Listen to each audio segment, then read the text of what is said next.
Hello, my name is Emma and I am your teacher. Today we are looking at the story, The Four Seasons. For this lesson you will need a book as an object of reference, a notepad and pen or an iPad to record down your notes. You'll also need a rain hat, a sun hat, some earmuffs and a bobble hat, or something similar to each of those. So for example, I'm using a hood on my raincoat.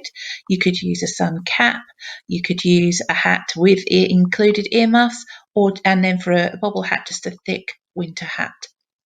Some water in a spray bottle. If you don't have a spray bottle, don't worry, you can just dip your hand into some water you've got in a cup. Some flowers or green leaves.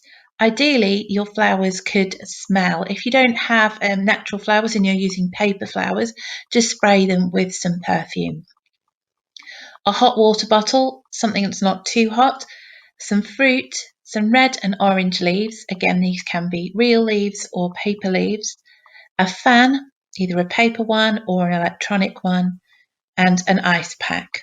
If you feel that that's too cold, wrap it in a towel or you can use some ice. Press pause while you get things ready. Let's get ready. Find a quiet space to work away from any distractions. Make sure that your learner is comfortable and your resources are nearby. Press pause while you get things ready. It's time to look, listen, and learn. Today's story is The Four Seasons, written by Emma Pemberton. This lesson looks at the story The Four Seasons, and in doing so we explore the different seasons, so spring, summer, autumn, winter. For each of those, I've chosen a particular weather that's kind of indicative of that season, represents that season. So for in spring, it's rainy, in summer, it's hot, in autumn, it's windy, in winter, it's cold. We then explore the sort of type of headwear that you might wear to go out. So in spring, I have the hood of my rain jacket because it keeps the rain off. In summer, I have a big floppy sun hat to keep the sun out of my eyes. In autumn, I have a hat that's a bit like a deerstalker hat, so it's got like built-in earmuffs. You could easily use some earmuffs, and that's to keep out the wind. And in winter, I've got a big, thick, woolly, pom-pommed bobble hat that goes on my head. Also, we're going to look at what happens to a tree in the garden during each of those seasons. So in spring, the leaves are green and some flowers appear. In summer, we get fruit from our tree. In autumn, the leaves turn to red and start to fall off. And in winter, there are no leaves. The tree is bare.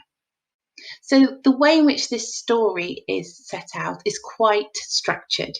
So how it works best, I would suggest, is that you have the resources for each season ready and you present them alongside the story. So for example, with the weathers, in spring, it's quite, we are exploring rain. So I have a spray bottle, which I will lift up and say, it's really rainy or something similar, and start spraying that.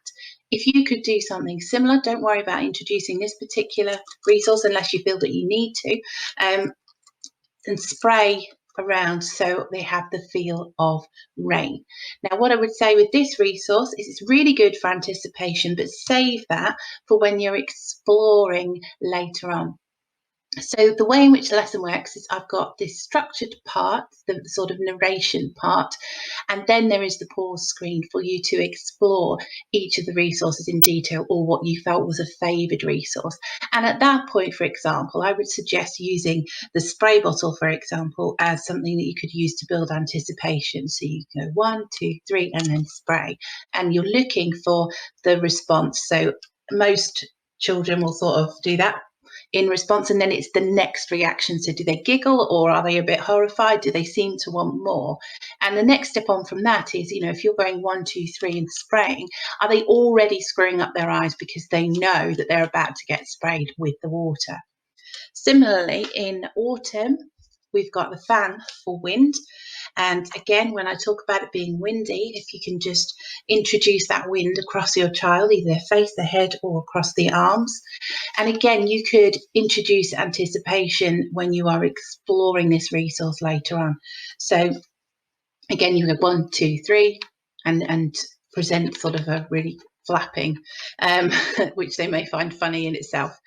You could expand this further and use an actual electric fan or even a hairdryer on a cool setting, and turn it on at that point, or again take it further and introduce a switch and expect your learner to respond to the 1, 2, 3, and then they press the switch to create the wind. Summer and winter are slightly different, so we've got a resource that we're going to touch, and there are a number of resources that are sensory stimuli within this story. And the way in which I would suggest that you introduce those to your learner is to use a simple cue, and I will try and cue you into the cue in the story. So, for example, in winter it's cold and we're using an ice block to kind of represent that. You could wrap it in a towel if you feel it's too cold. And what I would do with my learners is say touch, and I would touch them on their hand, where they were, or their fingers, whichever I felt was most appropriate, and then I would introduce the stimuli for them. Or alternatively, if they're unable to use their arms, I would touch it on their face, but I would say touch and touch it to their face. So when I'm talking about this, I will say touch, and then that's your cue to cue your learner in to touch. So we've got our touch cues, we've got our look cues, which we can use to explore the flowers in spring and the leaves on the tree when they are green and red. And then we have the fruit. Now I'm using the fruit as a smell stimuli. You can use it as a taste stimuli, but I would save that until further exploration. I've avoided using that in the story because I know there are a number of PMLD learners that are nil by mouth and can't even have sort of lip tastes. And so it seems unfair to introduce that within the lesson. So again, if you talk about those items in the exploration part, but just introduce them throughout the story, that's really, really helpful because it allows the learner to follow along with the story. Similarly, when it comes to our hats, my hats are made out of different materials. So I've got a winter bobbly hat, and I will talk about exploring the hat in the lesson. So you can, again, we'll look at the hat and we'll touch the hat, and then there'll be some sort of cue for us to put the hat on. So then we'll all put our hat on, and we can do that again together in the lesson. And again, sort of putting that hat on, that you may well find that your learner builds up that anticipation. Again, at the end of the lesson, if you wanted to explore in terms of contrasting resources, so if you felt that your child, for example, really disliked the bobble hat, but quite liked the summer hat when they put it on their head, you could go through that again and sort of offer those as choices and note down the responses again. Example lesson. 1, 2, 3, 4, 5. Hi. Today we are going to look at a story about the tree in my garden. We're going to explore how the tree changes through the year, what it looks like in spring, in summer, in autumn, and in winter. And we're going to explore what the weather is like and what we need to wear on our heads. Let's start in spring. In spring, it can be quite rainy and wet. That's a lot of rain. I'm getting quite wet. What about you?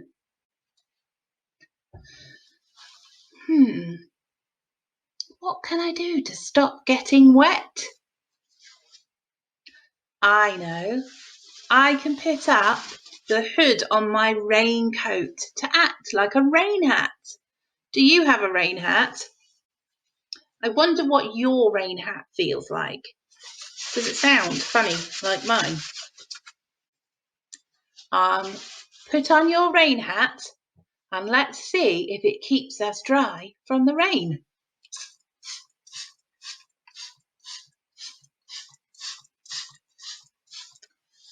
That's better. I didn't get as wet. Let's go and look at the tree. In spring, my tree has lots of green leaves. Look!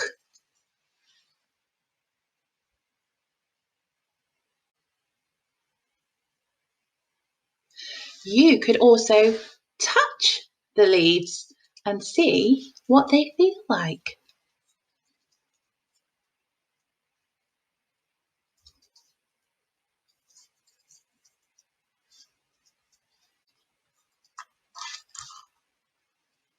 My tree in spring also has some really pretty flowers. Look!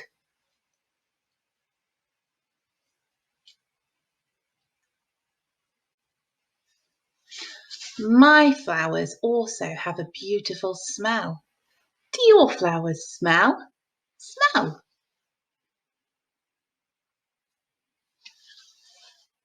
They smell lovely.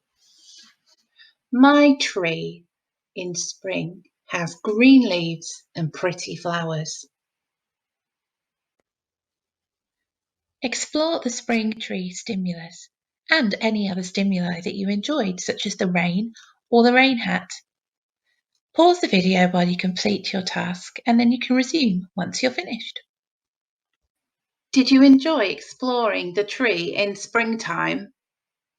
Did you get very wet? I got wet.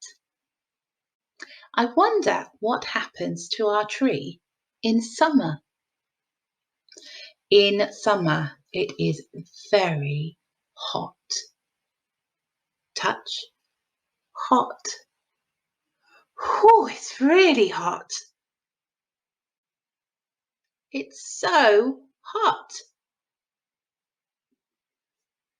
It's also very sunny. I need something to wear on my head to keep the sun from getting in my eyes. I know. I'll wear my sun hat. Do you have a sun hat? You might have a cap. Let's try on our sun hats. Are you ready? 1, 2, 3. Mine is a floppy sun hat. Now we are ready to go and see our tree. In summer, the tree has lots of fruit. Look. It's an apple. It came from my tree. My apple smells really nice. Do you have some fruit you can smell?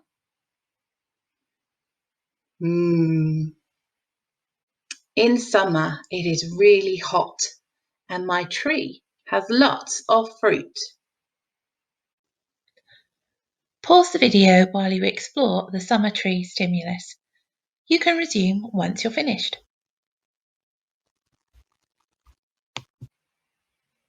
Did you enjoy exploring the fruit from the tree in summer? I really liked my apple. I wonder what happens to the tree next.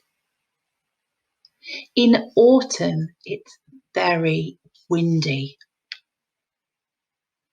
Can you feel the wind? The wind is really blowing my hair and it's making my ears sore. I wonder what I can wear to stop the wind from hurting my ears. I know. My hat for autumn. It has special bits which cover my ears. Do you have some earmuffs or a hat that covers your ears? Shall we put them on? Ready? Let's put on our hats. 1, 2, and there we go. I might start shouting. because it's covering my ears. I wonder what's happened to the tree in autumn. Let's go and have a look. In autumn, the leaves on my tree go red. Look.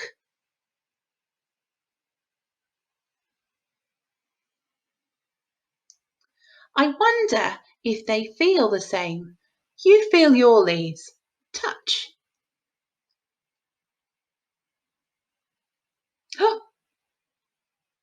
One of the leaves fell off while I was touching them. In autumn, the leaves can fall off the trees. Soon my tree won't have any leaves. Explore the autumn tree stimulus and anything else that you found fun and enjoyable, such as the wind. You can pause the video while you complete your task and resume once you're finished. What colour were the leaves on your tree? Mine were red and orange, and then they started to fall off. They also sounded really funny when I stood on them. I wonder what happens to our tree in winter. In winter, it's really cold. Touch. Cold. Oh, I'm so cold. I wonder what I can wear to warm me up. I know. My woolly hat. Do you have a woolly hat? Shall we put them on together? Are you ready? Let's put our hats on. 1, 2, 3. Ooh. My hat has a really big bubble. It's nice and soft. You touch your hat. Is your hat soft?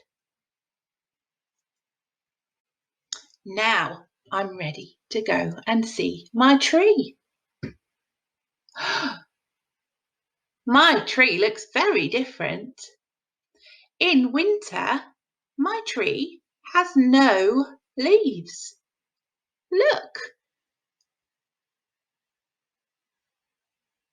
it's just a stick.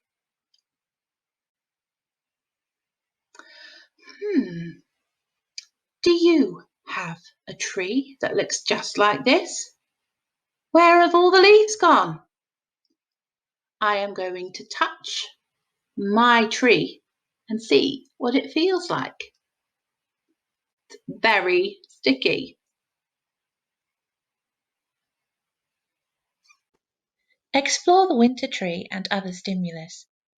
Pause the video while you complete your task and then resume once you're finished. I was sad that my tree had lost all its leaves in winter, but it's okay because I know that spring comes next and it gets its leaves back. Did you like the story about the tree in my garden? I hope so. You could explore the tree again and follow what happens through the seasons. But for now, we're finished. 5, 4, 3, 2, 1. To make this lesson easier, use familiar resources or reduce the number of resources for each session. To make it harder, encourage persistence by sabotaging a resource your child is really interested in. You could do this by moving it slightly out of reach, adding a switch to activate it, or hiding it under a cloth. More ideas. Explore other things you could add to the story that changed through the seasons. Some examples. Something to play with in each season, so a kite during the autumn or a water gun in summer. Or you could explore the different footwear you would wear for each season. For example, flip-flops in summer and wellies in spring. If you have photos or video of your child taking part in today's lesson that you'd like to share with us, please do. You can do so on Instagram, Facebook or Twitter, tagging @OakNational and #LearnWithOak. References. The images on slides 2 and 4 through 11 are widget symbols, copyright of Widget Software 2002 to 2020. The Four Seasons is written by Emma Pemberton of the Oak National Academy.